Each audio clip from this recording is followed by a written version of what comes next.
So how do you create an account in a Roblox on the iPhone? Let's get started. If you are new on this channel, go ahead and subscribe right now and you're not going to miss anything important. So naturally, the first step is to download the app. Make sure that it's ready and you just open it up like this.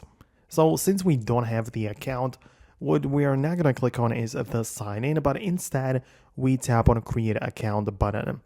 The first step is to select the birthday. So just go with your birthday, slide the days, months, and years, whatever, right?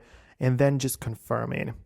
Then you need to select your username, right? Which has to be between 3 and 20 characters long. And it can only contain letters, numbers, or underscore.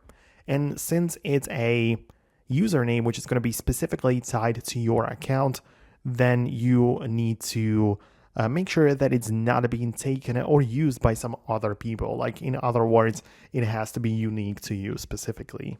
Then you have some optional settings below. You don't have to really do anything, right?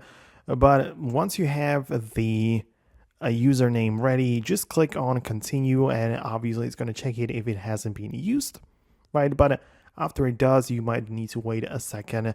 It's going to ask you if you want to use Face ID to sign in. I would recommend you to do it. Just click on continue, scan your face, and you will then be able to set up your account. So you will then be able to just get inside of your account right here.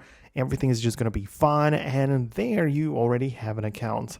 But you can see that I can still finish it up by adding an email, right? So it's always a good idea to do it, because if you somehow lose access, you can retrieve your access through an email. So I would recommend you to add your email right away and make sure that your profile is like finished.